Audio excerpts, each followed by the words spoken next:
Olá, como vai você? Eu vou cada vez melhor. E que dia é hoje? Hoje é o primeiro dia da minha nova vida. Meu nome é Geórgia Fernanda Nardi, sou voluntária do Amor Exigente aqui na cidade de Sumaré, estado de São Paulo, e faço parte de uma equipe do Amor Exigentinho que se incumbiu da tarefa de produzir materiais para todos aqueles que realizam trabalhos com crianças e jovens em diferentes esferas, inclusive na esfera educacional. Este material, ele foi devidamente preparado de acordo com a faixa etária em que se encontram as crianças de 0 até os adolescentes de 17 anos. A faixa etária que eu abordarei neste meu vídeo são as crianças de 10 a 12 anos. Uma fase que requer uma atenção, porque é uma fase de transição. Eles já não são tão mais crianças, mas também estão ali adentrando para a idade da adolescência. Nós trazemos como enfoques, dentro dos princípios do amor exigente, o princípio e eu, o princípio e o outro, no caso a família, o princípio e a sociedade. Eu gostaria de salientar que o enfoque maior sempre será dado no eu, porque nossa intenção é mobilizar nesta criança, nestes jovens, a possibilidade de uma mudança na qualidade de vida. Trabalharei com o primeiro princípio. Os problemas da família têm raízes na estruturação atual da sociedade, ou seja, nós falaremos sobre as raízes culturais. E para isso, eu vou trazer uma frase que já será um disparador para a reflexão. Não existe família perfeita, perfeita como aquelas dos comerciais, que aparece principalmente no mundo fictício. O objetivo geral, ao explorar este princípio, é levar a criança ou o jovem a organizar suas próprias emoções no processo de construção de seus sentimentos, pertencimento, história e principalmente a exploração da sua identidade. Por isso, este princípio é chamado de identificador. Nós temos objetivos específicos para este princípio. Gostaria de salientar que aqui eu aponto 5 objetivos específicos, mas esclareço que, dependendo da realização das atividades, você poderá focar com maior intensidade um ou outro. Mas aqui vão eles: identificar valores e histórias diferentes. Identificar vários tipos de composição familiar.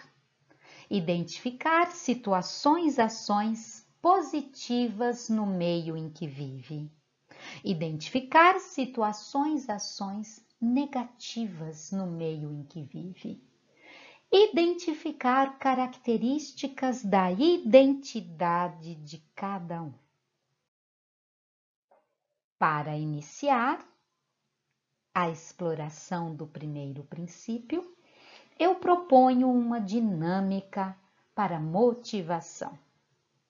Eu quero salientar que as dinâmicas são atividades muito interessantes, porque elas servem como um disparador para, a partir daí, realizarmos a reflexão sobre as ideias principais que serão trabalhadas nos mais diversos princípios do amor exigente. A dinâmica, então, ela é intitulada O que eu trago na minha mochila? Para a realização desta atividade, os participantes serão dispostos numa roda. Você, com uma mochila na mão, explica que naquela mochila há tudo o que eles recebem como valores de sua família. Podemos entender aqui como valores todas as tradições, os costumes, as nossas características familiares que vão sendo passadas geração após geração. Podem ser coisas boas, mas também podem ser coisas ruins. Ao receber a mochila em mãos, cada um deverá dizer tudo o que pretende deixar na sua mochila, que existe como algo que foi passado pelos seus familiares lá desde os seus antepassados, mas que ele pretende deixar porque lhe faz bem, porque são coisas boas. Também ele deverá dizer tudo aquilo que ele gostaria de tirar de dentro dessa mochila, que são aquelas coisas não tão boas assim, aquelas que não lhe fazem bem. E neste momento, nesta situação de conversa, sairão muitas falas e é muito importante estarmos atentos a ela para conhecermos um pouco melhor, inclusive, esse grupo com o qual estamos trabalhando. Poderão sair, por exemplo, falas do tipo: ai, a minha família é muito unida. Na minha família, todos se ajudam, todo mundo se importa com todos. A minha família é muito brincalhona, a minha família é muito festeira. A minha família sempre se reúne. Ninguém consegue ficar sozinho. No entanto, poderão surgir falas do tipo: a minha família briga muito. Na minha família, as pessoas não sabem conversar num tom de voz agradável. Sempre que se conversa, parece que todo mundo está brigando o tempo inteiro. A minha família é cada um por si, Deus por todos. Então, nesse momento, é muito interessante você que acompanha a atividade prestar atenção na fala destas crianças e jovens, porque ali estarão pontos que certamente você poderá trabalhar ao explorar os demais princípios. Terminada essa primeira roda de conversa, então aí passaremos para a exploração das principais ideias que trabalharemos neste primeiro encontro. Então, nossas raízes culturais. Então, nós temos fonte de grandes reflexões, as quais passarei a seguir. Onde vivemos? Como vivemos? Então, nesse sentido, nós estamos focando um pouco, lembrem dos objetivos específicos, então onde vivemos e com quem? Então aí já estamos dando uma pincelada naquela questão das diversas composições familiares, né, que são inerentes da sociedade atual. Então, essa criança ela vai ser estimulada a pensar, né, sobre quais as suas origens, como que se vive dentro desse ambiente na qual ela se encontra, o que herdamos e o que herdamos no sentido de quais são as tradições, os costumes, os valores, que são aqueles pontos que nós atribuímos um caráter positivo ou negativo. Então, o que herdamos daqueles com os quais nós convivemos? E partindo disso, passaremos a outros pontos que são muito importantes.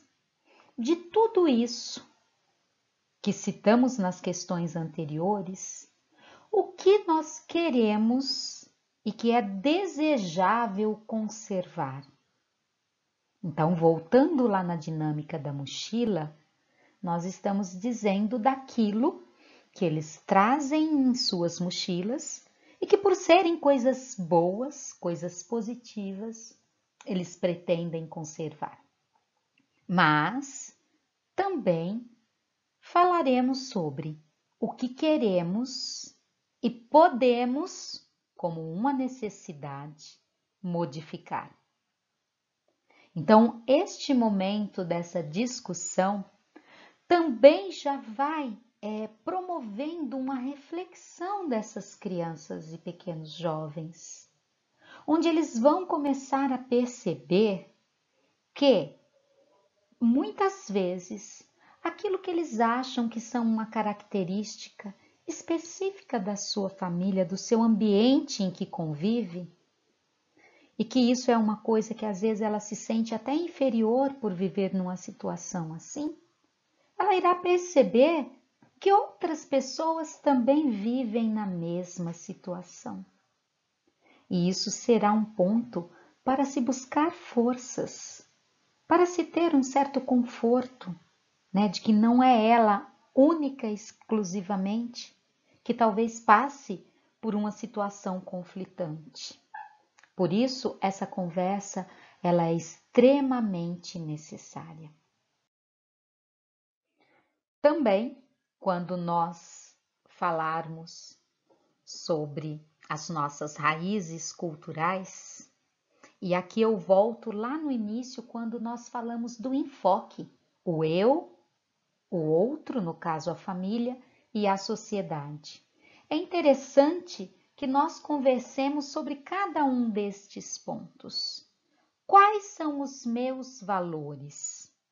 E eu reforço aqui que é muito interessante explorar com essa criança o termo valor como tudo aquilo em que nós atribuímos um sentido, e um sentido que, como eu disse anteriormente, ele pode ser positivo ou ele pode ser negativo, porque a palavra valor vem de valore, né? Valorar. Então, quando você vai dar valor a alguma coisa, você vai emitir o seu próprio conceito, se aquilo é positivo ou negativo. Então, quando eu penso naquilo em que eu valorizo, eu vou colocar numa balança as coisas que para mim são importantes e as coisas que não são importantes e principalmente que não são necessárias. Quais são os valores da minha família? Que naquela hora lá da dinâmica da mochila, eles foram pontuando o que eles trazem que é bom e que deve permanecer, mas, por outro lado também, o que eles acham que não faz bem e que será necessário modificar. Né? Então, nesse momento é que muitos vão se identificar. E por último, quais são os valores dessa sociedade? Isso também é importante abordar com essa faixa etária com a qual estaremos trabalhando, porque pode parecer que não, mas esses nossos pequenos jovens prestam atenção em tudo e certamente eles falarão, eles citarão o que eles percebem que está sendo mais valorizado pela sociedade nesse momento, né? Com o que a sociedade mais se importa. E é importante, porque isso também vai contribuir para a constituição da identidade desses sujeitos únicos, né, peculiares com os quais estaremos trabalhando.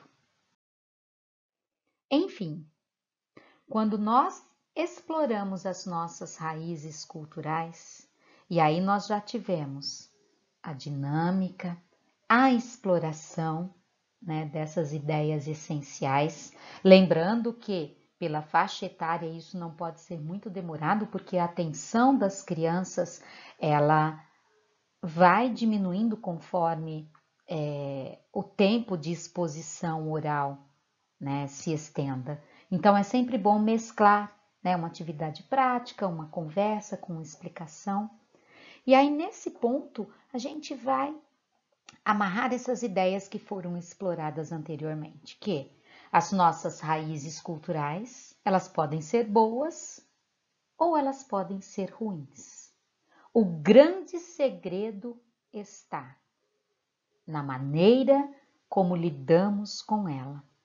E a exploração deste princípio, visando uma melhoria na qualidade de vida dessas crianças e jovens, está no sentido delas perceberem tudo aquilo que elas trazem e o que será necessário mudar. O grande segredo está em o que fazer, como eu posso fazer para modificar a situação na qual eu me encontro. Num outro momento, como eu expliquei que é interessante dosarmos explicações e discussões orais com outras atividades mais práticas para prender a atenção da criança. Então, aqui eu trago uma atividade prática.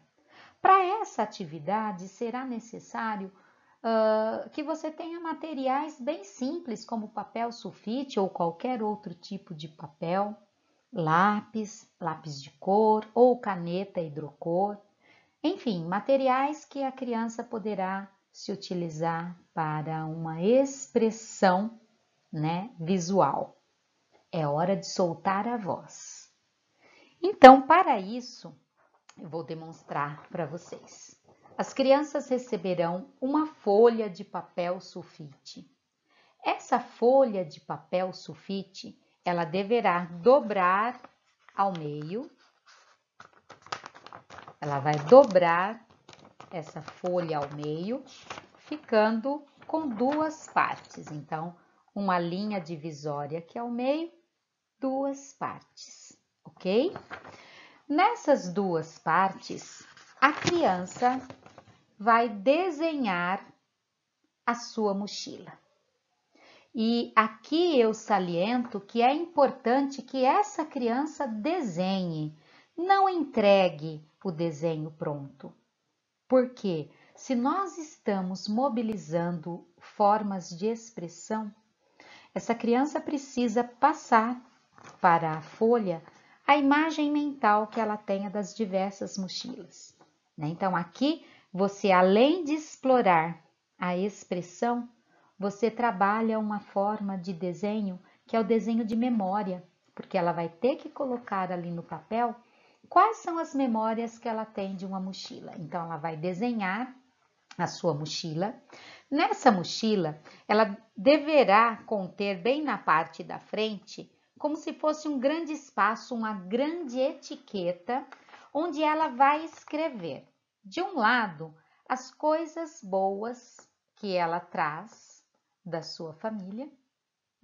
Ela pode fazer uma lista dessas coisas boas que ela considera que foram heranças, que foram raízes de sua família. E do outro lado, ela vai listar, ela vai citar aquelas coisas que lá no momento da dinâmica da mochila, ela compartilhou, né? Ela partilhou com os colegas de roda. Essa atividade, ela vem como um fechamento, né? Como um registro. E após a confecção, né, dessa folha com as respectivas mochilas, a criança vai apresentar e aí poderá ser montado um mural com o trabalho de todos, poderá ser montado um varal onde serão pendurados, afixados os trabalhos de cada um, ou até mesmo, né, depois em outros encontros, esse material fazer parte do portfólio da criança.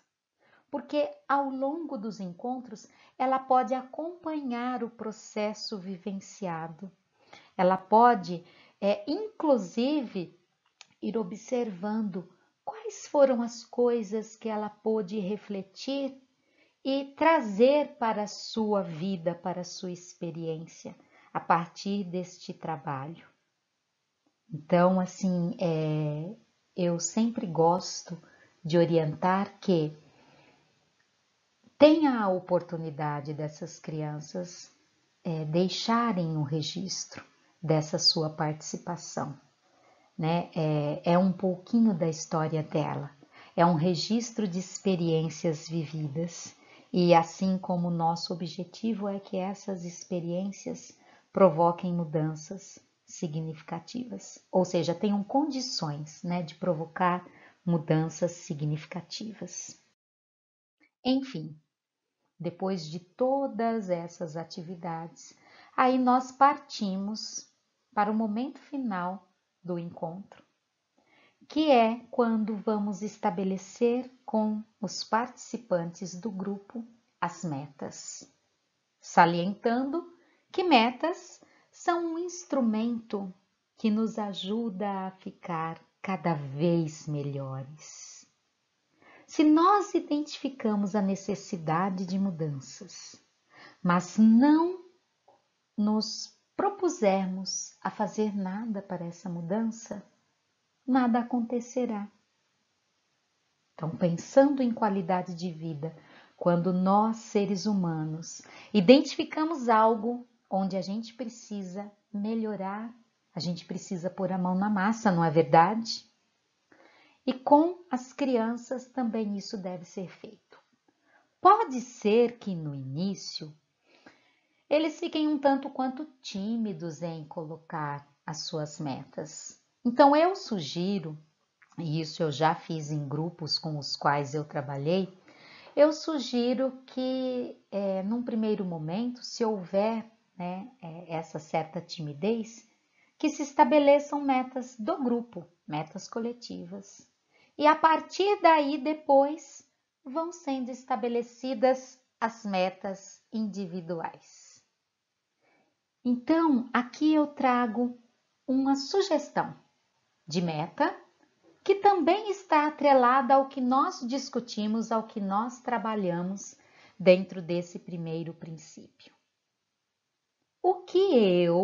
Vejam que o enfoque, como eu havia explicado lá no início deste vídeo, o enfoque maior é o eu. Então, o que eu farei nessa semana para conviver melhor com a minha família?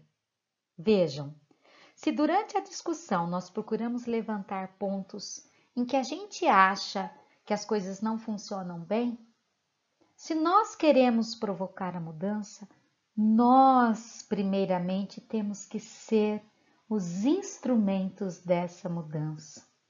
Então, por isso a pergunta: o que eu poderei fazer ao longo dessa semana para conviver melhor com a minha família? Por exemplo, se eu identifiquei que a minha família tem o hábito, que eu considero ruim, de falar muito alto, de sempre gritar, por que não começar nos momentos de conversa a falar num tom mais baixinho? Porque aí as pessoas vão ter que parar para ouvir. Eu sempre digo, com os grupos com os quais eu participo, se a gente quer silêncio, a gente não pode fazer mais barulho do que aquele que está. Se a gente quer silêncio, nós temos que ser um instrumento do silêncio. Ou, se a minha família discute muito, naquele momento em que os ânimos estiverem ali efervescentes, eu vou recuar. Eu vou contar às vezes até 10 antes de ter uma atitude impulsiva. Então combine com essas crianças, com esses pequenos jovens, o que eles podem fazer ao longo da semana até eles se encontrarem novamente. O que eles podem fazer? Sempre dou a sugestão de amarrar com o que foi discutido, com o princípio, porque se a nossa ideia é provocar condições para a mudança, então vamos procurar atrelar esta meta ao que nós discutimos. E aí, para encerrar o encontro, a gente vem com a oração da serenidade. Aquele momento em que nós, estabelecemos um vínculo com o grupo, reforçamos, ou melhor dizendo, porque estabelecido já está a partir do momento que esse grupo se constitui, mas em que nós reforçamos esse vínculo, dizendo: eu seguro a minha mão na sua e uno o meu coração ao seu, para que juntos possamos fazer aquilo que sozinho eu não consigo. Concedei-me, Senhor, a serenidade necessária para aceitar as coisas que eu não posso modificar, coragem para modificar aquelas que eu posso e sabedoria para distinguir umas das outras, força, fé e alegria. Até o nosso próximo encontro, pessoal, que possamos nos tornar cada vez melhores. Um grande abraço a todos.